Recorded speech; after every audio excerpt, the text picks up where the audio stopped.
The night my father left us, I promised myself I would never abandon the people I love. But years later, I faced the same choice he once did. And what I decided changed my life forever. It all started with a phone call. A voice I hadn't heard in 10 years, my father's. He wanted to meet. He said he was sick, running out of time, and needed to see me before it was too late. My hands shook as I hung up. Memories of him slamming doors, shouting at my mother, and walking away with nothing but his suitcase came rushing back. I hated him. Or at least I thought I did. But something in his voice, it wasn't the same man I remembered. I told myself I wouldn't go. That I owed him nothing. But the truth is, part of me still wanted answers. Why did he leave? Why didn't we matter enough to stay?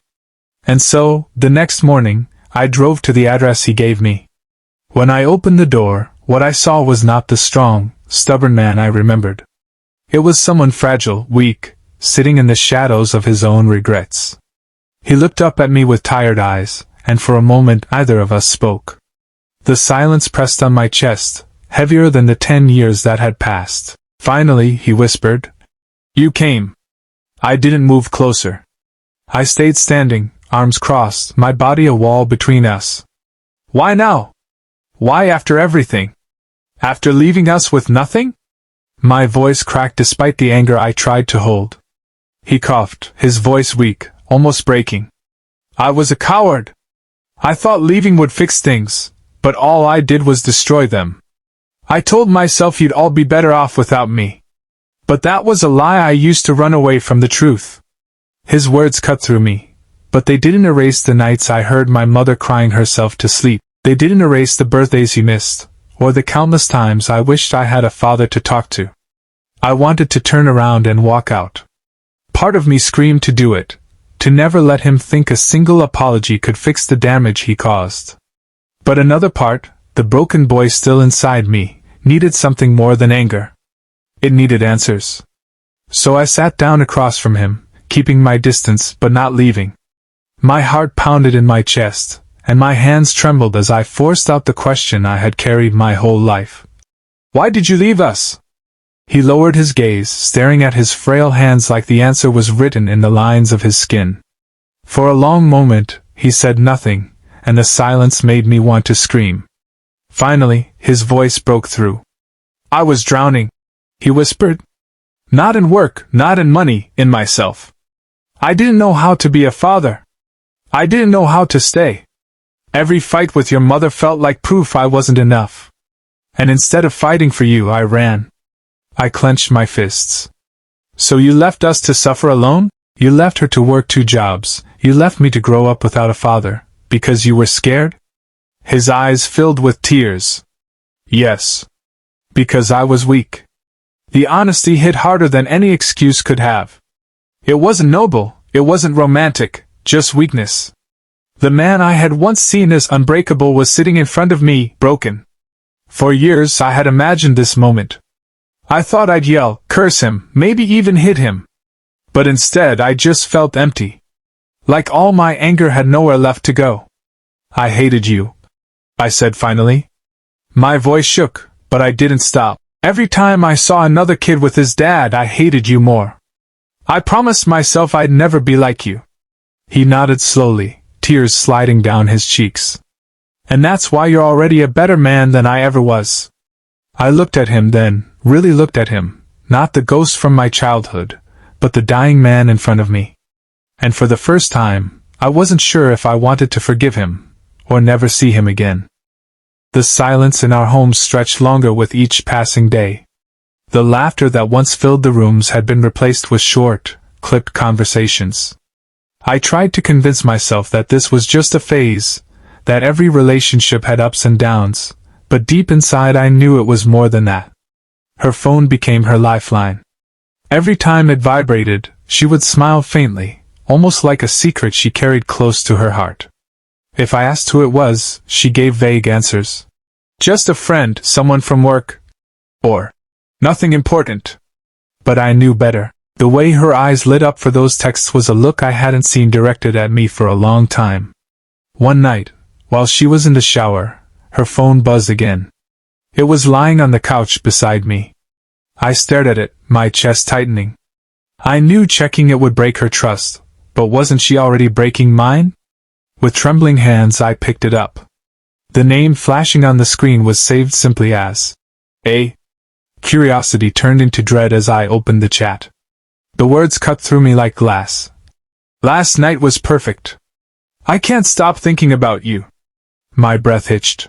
I scrolled further, each message painting a clearer picture of betrayal. They spoke of stolen moments, of secret meetings, of feelings that should have been reserved for us. My hand shook as I put the phone down, my vision blurring with anger and heartbreak. I couldn't unsee what I had read. The woman I loved, the one I built my life around, was sharing her heart with someone else. When she came out of the shower, towel wrapped around her, she smiled faintly at me, as if everything was normal. That smile burned me. I wanted to scream, to demand answers, to throw everything away right there. But instead I just looked at her and whispered, "We need to talk." Her face froze. She knew. The color drained from her cheeks, and for the first time in months, she didn't reach for her phone. I sat her down at the table, the air so heavy it was hard to breathe. "Who is he?" I asked, my voice steady but sharp. She looked away, her fingers twisting together nervously. For a long moment, silence hung between us. Then, almost too quietly to hear, she said, "It's not what you think." But it was. I had read enough to know. "Then tell me what it is," I pressed. Her eyes filled with tears, but I wasn't sure if they were from guilt or from the fear of being caught. She hesitated, searching for words, but none came fast enough to cover the truth I had already uncovered. That night I didn't sleep. I lay awake, staring at the ceiling, my mind replaying every smile, every moment, every time she'd chosen her phone over me. The pain was unbearable, but the betrayal cut even deeper. I realized then that the life we had built was no longer real. It was a fragile shell, cracked and crumbling, hiding secrets that were impossible to ignore, and I knew the next choice I made would change everything forever. The morning after that sleepless night felt different. The sun rose, but its warmth couldn't reach me. My chest was heavy, my mind numb. I sat at the kitchen table, waiting, listening to the faint sounds of her moving around the bedroom. Every creak of the floorboards, every rustle of fabric made my heart race.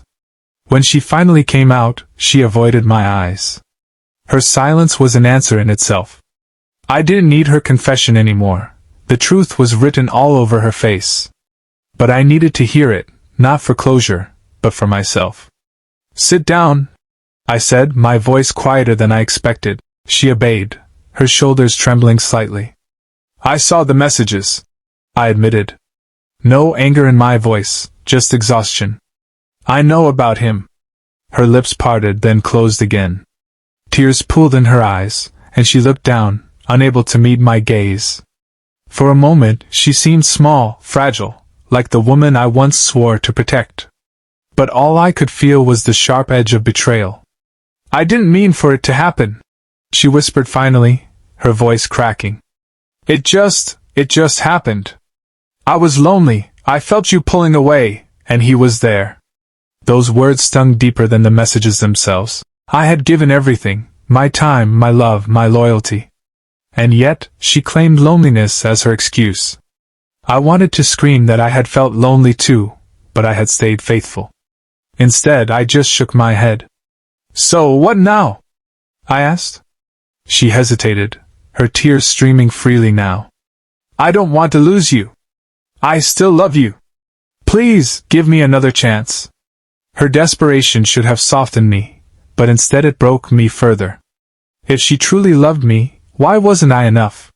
Why did she have to find comfort in someone else's arms? I stood up, pacing the room, my hands clenching into fists. My heart screamed to hold on, to forgive, to fight for what we once had. But my mind knew better. Trust, once broken, is never the same. Every smile, every text, every late night would haunt me forever. I turned to her, my voice heavy with finality. "Love isn't supposed to feel like this. It's not supposed to make you doubt, or hurt, or wonder if you're enough. You broke us, and I can't fix what's shattered. She sobbed, reaching out for me, but I stepped back. I couldn't let her touch me, not anymore. The distance between us felt wider than ever. I grabbed my jacket, my keys, and walked toward the door. For a moment, I paused, remembering the years we shared, the laughter, the dreams, the nights we held each other like the world outside didn't exist. But those memories now felt like ghosts of something that died long ago. Without another word, I opened the door and stepped outside. The air was cold, biting against my skin, but it felt cleaner than the suffocating walls of the home we once built together. As I walked away, I realized this was not the end of my story, but the beginning of a new one. A story where I would rebuild, heal, and maybe someday, learn to trust again. But she would forever remain a chapter one could never forget. A painful reminder that love, no matter how strong, can crumble in silence, in secrets, in betrayal. And as the door closed behind me for the last time, I whispered to myself the words I had been afraid to say all along. It's over.